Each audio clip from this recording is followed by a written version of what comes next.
Welcome to episode 109. There is no better time than right now to plan your vacation getaway. Don't have the time to plan? Use the friendly travel agents at 3D Travel Company by going to our website, www.whodidthatvoice.co, and clicking the Book Now button today on the left-hand side. Hurry and plan your trip today so you can travel away. Welcome to Who Did That Voice, the show where we take an in-depth look at voiceover. And now, here's your host, Trenton Larkin. Hello everyone and welcome back to the show. Today's special guest is the voice of Young Tod from the Walt Disney Classic, The Fox and the Hound. I hope you enjoy this clip and the interview to follow. Papa, you're my very best friend. And you're mine too, Todd. And we'll always be friends forever, won't we? Yeah, forever. Hey, let's go swimming. Give me a head start and I can beat you. Now sit back, relax, and enjoy the show. Hello everyone and welcome to another episode of Who Did That Voice. Today on the show I am so excited to be bringing you an interview with Keith Coogan. Keith, thank you so much for joining me on the show today, bud. Thank you, Trenton, for having me. Absolutely an honor. I appreciate it. And, well, I hope everyone having an awesome day. Absolutely. Well, it is really super exciting for me. I mean, The Fox and the Hound is something we are definitely going to be talking about and let people know exactly what that means for our interview today. But The Fox and the Hound has always been something that means so much to me. And being able to talk with you is just like super magical, and Disney's magical and this is magical, and I'm super excited. The very first thing though we've got to dive into is a little bit about you. So tell me, who was the little Keith Coogan growing up, and how did he become the man he is today, and how did he get into voice acting and just acting in general? Well, he was just a working performer since about 6 years old, professionally, and eager for adults' attention, and commercial sets and TV shows, and ultimately movie sets were the ultimate platform for a young child to be treated as an adult. They have, adult expectations on work. And then the flip side for me was I got to hang out with all these adults, and which I thought was fun, and crazy ones, not normal 9 to 5, accountant or attorney or doctor, and it doesn't. Movie folk are kind of fun and nuts because they're crazy. They really do. They make something out of just nothing that was there before, and it's one of the most cost prohibitive art forms on the planet. That incorporates everything: animation and poetry and ballet and music, and it brings it all together into one content wrapper. Yeah. And films are just incredibly powerful, and they're just 100 years old or so. It's like a new medium, and we've seen the physical way of delivering that medium change so many times over the year. Yeah. And that's getting faster and faster and faster. How images are captured and shared, and sound. So it is. It's great. It's like my grandfather, who was Jackie Coogan. He saw silent movies go into talkies, and then he saw that go into color, and then he saw television come along, and I got to see the transfer from film to digital. Wow. Recording, which was just as big of a paradigm shift. And now we're seeing another one, which is content delivery instead of printing something and shipping it out, and now you can have a digital master and you can beam it to theaters. And I don't know, it's an exciting time to make movies. The cost to make them, the bar has lowered with a very good camera and such, and the right contract over at SAG, you can make a movie for almost nothing. Yeah, that's amazing. Well, we'll definitely talk about Jackie here in a few minutes, but when you talk about a black and white film going to a talkie, that's such a retro term, but I love it because it makes me think of one of my absolute favorite movies of all times, which is Singing in the Rain. You know, because you kind of see that transition in film of black and whites becoming talkies and colored, and just kind of seeing some of that early transition of the film industry itself. You know. Well, they were on it. I mean, there were rumors at the time that there was an actor that was popular with audiences, but unpopular with anyone that had worked with them. Switched to talkies. There was an actor that they disliked. Studio head got mad at and asked the sound engineers to make his already kind of high-pitched, annoying voice even more so that audiences were, and it's probably a model for Singing in the Rain anyway. Well, tell us a little bit more about your grandfather, Jackie Coogan. I know he played Uncle Fester on the Addams Family, and he also helped establish something called the Coogan Act, or the Coogan Bill, as it's called. Yeah, he had been a performer since about probably 3 or 4 as part of his parents' vaudeville act, and discovered by Chaplin and thrust into, there were child stars before, and film and stage child stars internationally, but it was the first feature for Chaplin, and it was a huge hit. The Kid launched him into kind of worldwide fame that no child had seen at that time, and he grew up the exact course of every child star. As he gets older, the parts get fewer and far between, and audiences go, oh, they've grown up now. Yeah. And he went, multiple marriages and world wars, and then had the great thing that everyone loves in America, the comeback with Uncle Fester and the Addams Family, exposing him to a whole new generation of fans, and he just left a really endearing legacy, not only on the screen, but in having a law that does outlay working conditions and hours and schooling and trust fund set aside. So he did have to sacrifice a good amount of a fortune, but it's protected so many kids since then. So I'm just nothing but proud of my grandfather, and probably as a child at 7, 8, 9 years old, that's when I was most trying to chase his legacy, going, okay, if I just make a couple, get some movies, and so and I realized that it actually, when his career started dying at 13, 14, 15, that's when mine started picking up, and I did my first feature, Adventures in Babysitting, at 16, turned 17 on the set, and by that time, my grandfather had cut his hair, and audiences weren't buying as many tickets to the films. Yeah, which is sad, but times change, and we have to change with them sometimes, sadly. But it's really amazing that he played Uncle Fester, and with his early film working with Charlie Chaplin, that's just amazing. Such an iconic era of film. I think the Coogan Act is amazing. And I know he may have spent a good part of a fortune doing it, but he's really solidified so many children in a safe way. And I know it's not in all states. I believe it's only in a few states. Is that right, Keith? The law? Yeah, 4 or 5 states, and Okay. some even have amounts they have to earn before it even triggers the trust fund portion of it. But minor protection is important. I think there's nationwide protection for animals and standards for animals to work, but there aren't yet for film and television for minors working in live action. So we're trying to expand it from the 5 states that kind of recognize and have a form of the Coogan Act. Well, I applaud y'all for doing that. So It should be done. I really have no idea.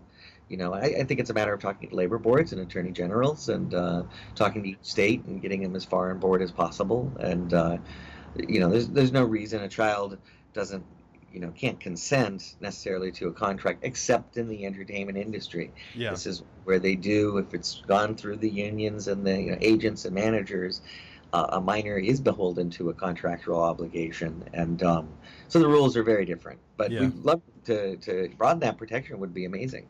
Oh yeah, I totally agree. I think it's wonderful, and it's wonderful that you're able to carry on, your uncle's, or not your uncle, but your grandfather's legacy. I was thinking Uncle Fester, but That's fine. I have people that go, your grandfather was great on the Munsters and Little Rascals, and it's wrong. Cooper. Yeah, that's funny. Well, the thing that we are really going to dive into here, Keith, is Tod from The Fox and the Hound, where you played the young fox on the 1981 Disney Classic. And you played with, Corey Feldman, who was, of course, the young Copper, and Mickey Rooney played the adult Tod, and Kurt Russell played the adult Cooper.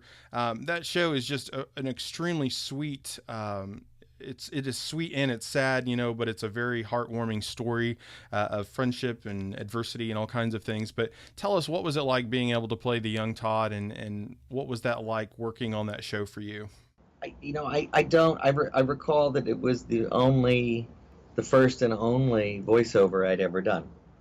And usually you're running around to auditions for commercials and guest appearances on TV shows, try out for the odd movie here or there. But John Hughes hadn't hit yet in the 70s, so kids weren't really the feature of most movies. They were they're always a bag. They're in the back. They have a few lines. I called it jump and shout lines. And so probably a regular audition. I remember auditioning for Peanuts and Linus, actually. Oh, okay. And but I think that went to Jeremy Miller from Growing Pains. So no, I'm actually friends with a lot of former child stars and people that also still act, perform in other ways, sing, dance, direct, and we had so much fun doing that. And I remember there were different casts of Charlie Brown that went in and out, and they're all friends with each other, and so there was really no rivalry. And so getting it was really exciting to go onto the Disney lot and into their recording studio for it. It's very large. It's got a pool table in it. Nice. They also use it as a Foley stage, and it is, you learn the rules. You come in loose clothes or sweatpants, no change or keys or anything in your pocket that will make sound, because you're going to jump around in front of the mic and do a lot of physical activity and grunting, and you start to take it scene by scene. On this one, it had the original 9 old men from Disney. Oh, wow. That had done Snow White, and they were handing it off to a crop of new young animators, John Lasseter and Tim Burton and Don Bluth. These were the young new upstarts. And Don Bluth left in the middle of production and formed his own production company, taking a lot of animators with him. So it stalled production of Fox and the Hound. It actually took him 3 years to do it. Was the most expensive animated movie at the time for Disney, $10 million. $10 million. And so all of the character design and some of the initial scenes were done by the old wise men. And then mid-production, they handed it over, and they had to hire on new animators, and they went off of, you can see some different expressions of the characters and different levels of character animation in it, and it's still the bear sequence also was very risky. They originally wanted to do it on charcoal and actually shoot that sequence with the bear as a moving charcoal big bad. Wow. For budget reasons, they said, I think it was Glenn Keane, they said you have to go ahead and do a traditional cell animation. But so they took a lot of risks with it, and music too. There's 5 songs or so in Fox and the Hound, I guess, making it a musical. And you get Pearl Bailey, and there's other great voice cast, Jack Albertson and Sandy Duncan, and anyway, the cast is amazing in it, and never really got to see or work with any of them, including Corey Feldman. We all recorded solo, working with an assistant director, and it was they bring us back every 6 months or so and let the characters age a little bit as we go, and show some kind of time progression for that. I still have the kind of rough, raspy voice I did as Tod. Well, that's really cool. I know sometimes with Disney, they do get to do ensemble recording, but sometimes with the bigger features, they do record solo. So it's sad that you didn't get to record with everyone in more of a family environment. But I know that being a part of that Disney family, one way or another, is pretty magical. And it's really awesome to be able to talk with you about such an iconic role from Disney. Oh, thank you. I mean, I love Disney. I've done television series and movies under most of their brands: Touchstone, Buena Vista, Disney, and Hollywood Pictures. And and the animated film, of course. Did the Cheetah, off in Africa for Disney. The Tales of the Apple Dumpling Gang series. It was called Gun Shy. Shot on the old Disney backlot when it used to have a Western town. And just to have a great, heck, I married a woman who works over at Disney and Imagineering. So That's awesome. Me at Disney are like this. I couldn't be, and Adventures of Babysitting, of course, was Touchstone Pictures. And Disney Channel had just released the new Adventures in Babysitting, rated G, so whole families can enjoy it, not have to worry about some adult situations and language.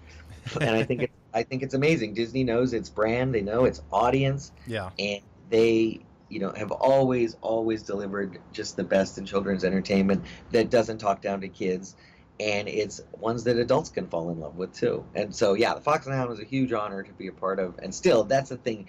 The more time that goes on, the more you feel lucky to have been a part of something.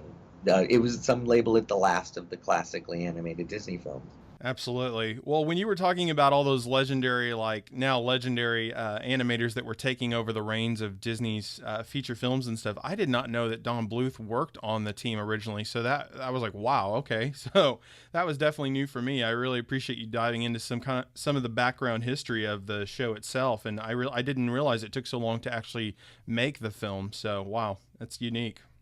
It did.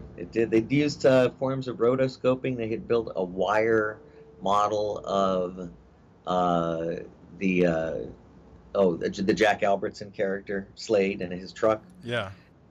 They used the wire model, which is on display over at Disney Studios, to kind of do a painting over. I don't know. It's tough to explain, but it wasn't quite computer animation, but it was getting there. Wow.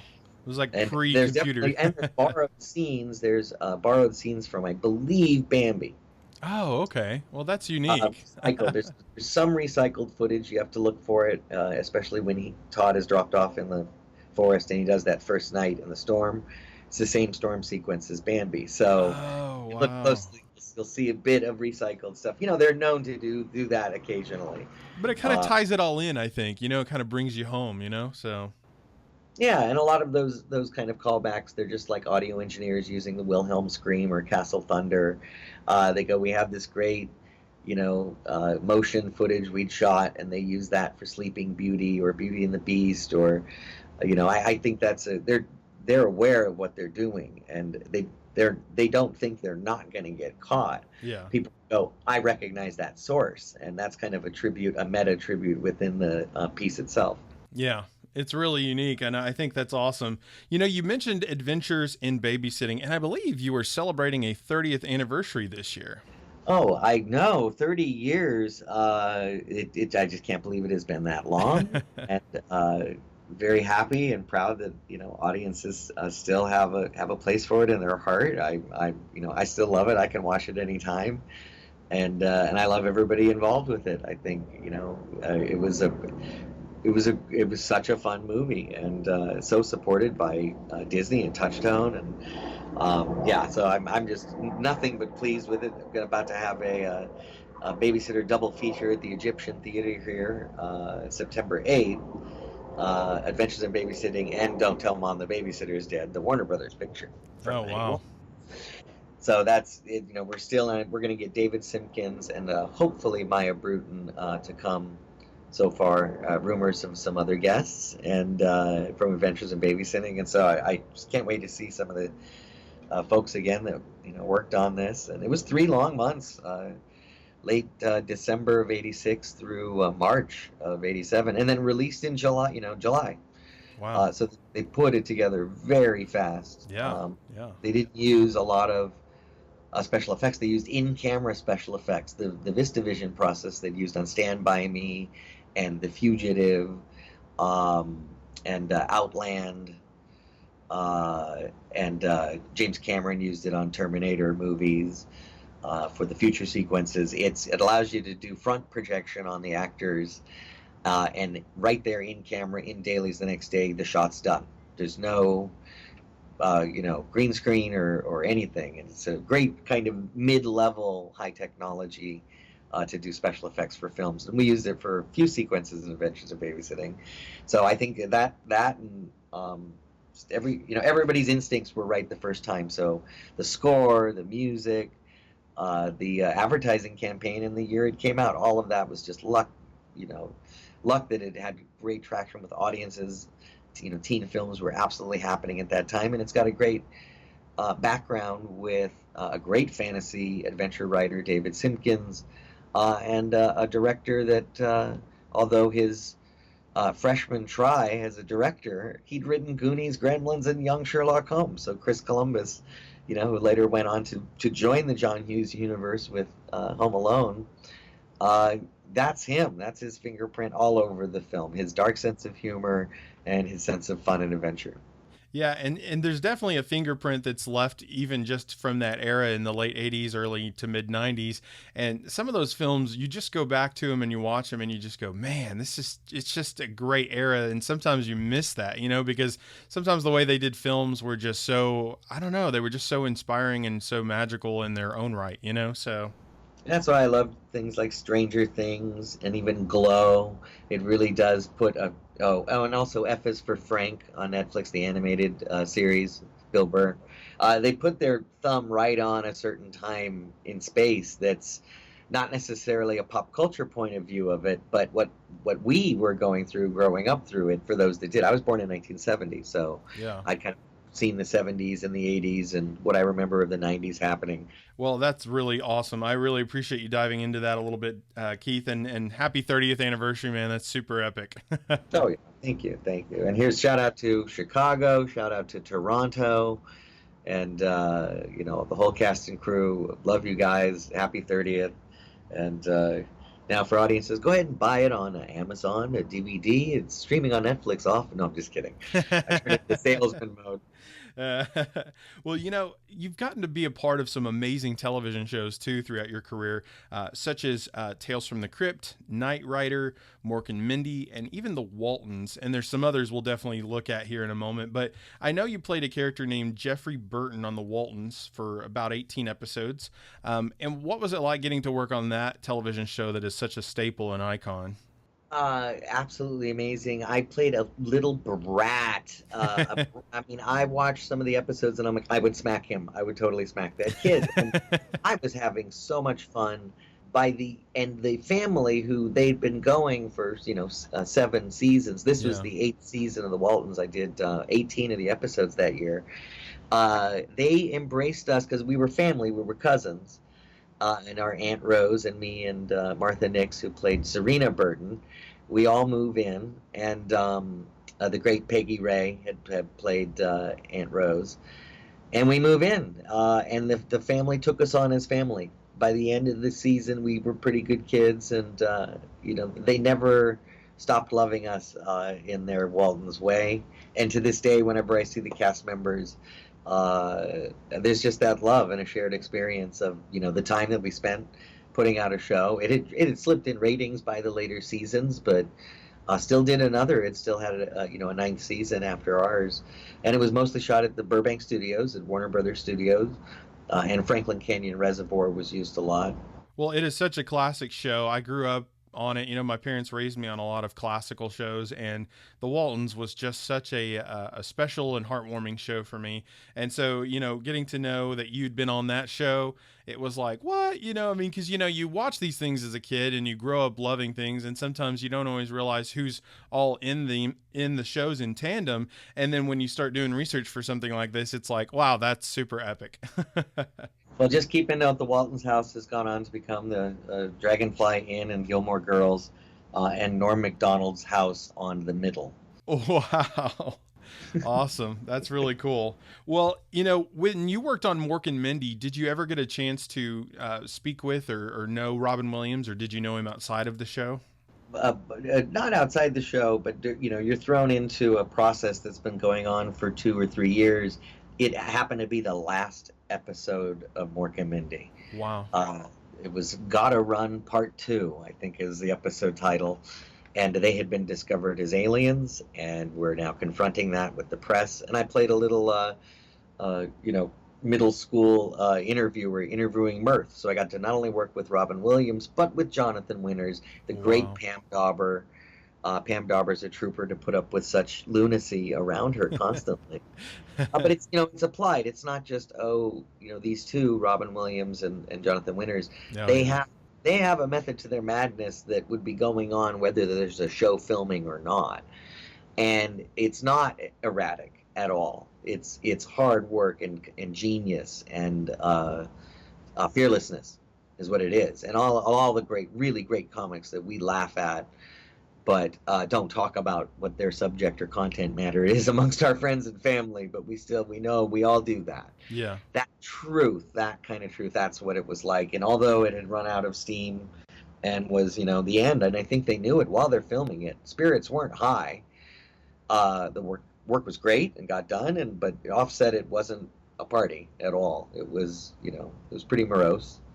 But still very fun, and I got to see their living room set get blown apart. And Jay Thomas, the late Jay Thomas, of course, we just lost him. He was on the show as well.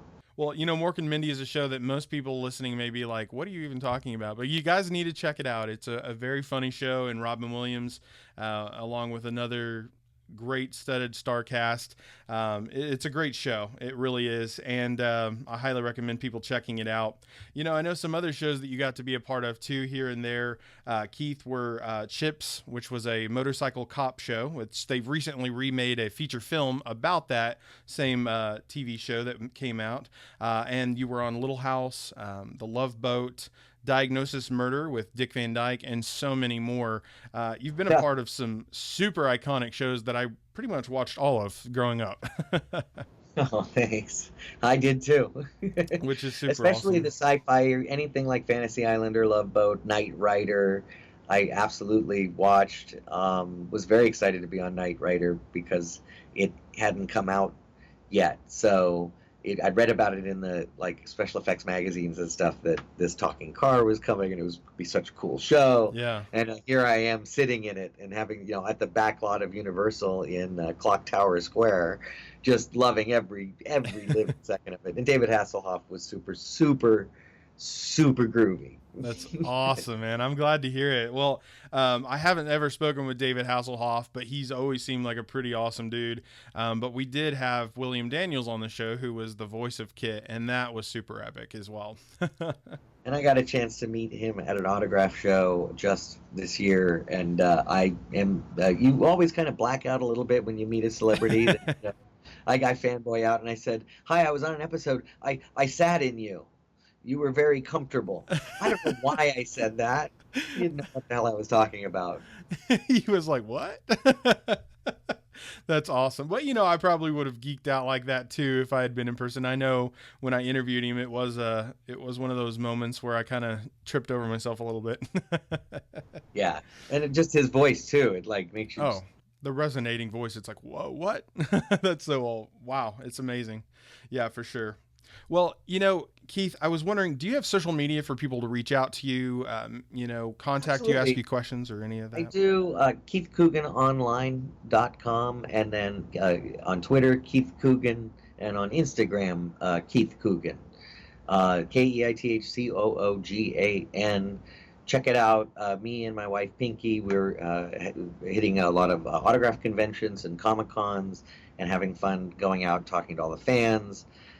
We've got the double feature coming up, as well as the premiere of a feature I did with Sean Kanan, and it's called Limelight. It's premiering at the Burbank Film Festival September 7th. Jonathan Lipnicki's in it. Paul Vandervoort wrote, directed, produced, based on his experiences being a top YouTube star or Instagrammer who gains enough followers and fame to make his way to Hollywood to try to break into the show business through that channel, which is happening more and more. And it's kind of the serial-tragic story of true story of what happened to him when he came to town. It's a great film, very, very sarcastic and witty, and Jenna Jameson's in it. She's just lovely. So yeah, go to those, KeithCooganOnline.com and Instagram and Twitter, Keith Coogan, and I'll talk to you guys online. Fantastic. Well, Keith, what kind of advice would you have for somebody that might be looking at getting into this crazy world of acting, and especially if they're trying to kind of maybe work towards the niche of voiceover through the acting industry?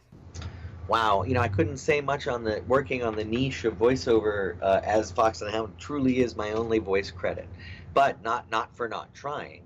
Auditioned for hundreds of voice parts, including the voice of Jack in the Jack in the Box commercials. Oh, cool. The new one, the old Jack wanted more money, so they had to get. So I don't know the secret to getting paid for that work, but I do know that you have to build out a nice home studio like it looks like you have. You have to stretch your range and try all sorts of characters, learn a lot of the basics, breathing techniques, just the technicalities of being a voice actor. There's tons of schools and workshops. There are workshops that focus, and as long as they do the disclaimer that there's no parts guaranteed, there are workshops that bring in vocal casting directors for voiceovers and will give you the best inside tips you can possibly imagine. Once again, with no promise of parts. If they do, it's a violation of the Coogan Act, and they can bring charges against them. Wow. Because you should never have to pay to audition, but you can certainly pay to take a good class in a workshop, especially if they have a great guest director. That kind of education is invaluable and will bring you as close to getting on the set as possible. Absolutely. Wow. That was definitely some advice that I wasn't even aware of. You said it was called the Coogan Act, or is that right? Yeah, it's a act to prevent preying on people that are unaware of the way that the industry works, and they may say, "Oh, for $100 you come in and we'll give you a part, maybe." Yeah. And you can't say that. You can't say that. You can't say that something's an audition situation if they're paying at all, or that you may get a role from this. Matter of fact, in reality, to be legit, no, you cannot. And any role, even it would have to. But it's great to show casting directors. They'll start to see you if there's a unique voice in there or something that sparks. Everybody can work at it. They can be technical actors. Some people just have it. Yeah. And they don't, that I'm very jealous of those people. They can sing and dance and this. And I'm like, yeah, really? You have to? It's like Ryan Gosling. Enough. Just put it down. Ryan, yeah, he's a funny guy. I love him. But, well, that's good to know. That's the other thing. Try it. Get puppets. Do voice things over that. Everyone's on an iPhone, so there's no excuse. People can create, and the time and the diligence and the patience that it takes to create content, as sooner or later you're going to know whether you like it. Yeah. That's if it's not for you, you'll know, and then people can move on. But there's really no shortcuts. It's a hard way to make an easy living. Well, I have one final question for you today, Keith, and we will close out the show today. The question is, what is the legacy that you want to leave behind? Who, me? Yeah. The dishes are done, man. Or, seriously, I think the line from Fox and the Hound between Tod and Copper, mid-movie, when, they haven't grown up yet and seen what the world can really ask them to be like. We'll always be friends forever, won't we? The end of the Fox and the Hound is absolutely bittersweet, and I'd love that kind of, that work that instructs. I'm very proud of the Ray Bradbury All Summer in a Day, a Scholastic film that I did. A lot of people saw that in school or on Showtime or something like that when they were growing up. And you strive, to be a small part of something that is bigger than all of us. That's the only thing. And so for anything that not just I had any finger in, but just the great, just the great art. That's the thing. Anything, if anything, there's people like about me or whatever, it's up to them. It's pretty subjective. But thanks for the time. I really appreciate that. And I guess just to be remembered is really all we ask for. So yeah, would be the enduring legacy, and a continued protection for children in the industry, and help those kids transition up into healthy, happy adults. Absolutely. Well, I really do applaud you and your family for, carrying on the legacy of, the Coogan Act, because, kids when you're young, you just don't know everything. And when there's adults that are looking out for those kids, that really means a lot to me because, I know growing up, sometimes you didn't know everything you needed to know. And if you just had that one adult who would have shared something more with you in that aspect, like car buying or how to pay your bills or something, I feel like that's just a wonderful legacy that you guys are leaving behind. And I'm glad that you guys are carrying that on for your grandfather. Oh, thanks, man. I appreciate that. Yeah. Awesome. Well, Keith, it has been an absolute honor and pleasure having you on the show today. I cannot thank you enough for your valuable time. Would you please just close the show out today? Sure. This is Keith Coogan. And thank you everyone for listening. Who Did That Voice podcast. Trenton, thanks for having us. And the dishes are done, man. Well, everyone, I sure hope you enjoyed today's episode with Keith Coogan, the voice of Young Tod from Walt Disney's The Fox and the Hound. And if you did, please find me on Facebook, Twitter, or Instagram by searching Who Did That Voice. I would love to hear from you. A question you might ask yourself is, where can I listen to Who Did That Voice? That's an excellent question. You can hear us on iTunes, Stitcher Radio, TuneIn Radio, YouTube, and our website at www.whodidthatvoice.co. Click the Episodes tab and listen away. Well, everyone, that's all the time we have for this episode. Join us next time for our special guest, Blue Man Kuma, the voice of Tigertron from Transformers Beast Wars. You won't want to miss this episode. Hey, do you ask yourself who did that voice? Well, if you do, go to our website, www.whodidthatvoice.co, and click on the Episodes tab. Choose an actor, pick their name, and see pictures from the different characters they voiced in their career. Thank you for joining us today. We'll see you next time for more discoveries on Who Did That Voice.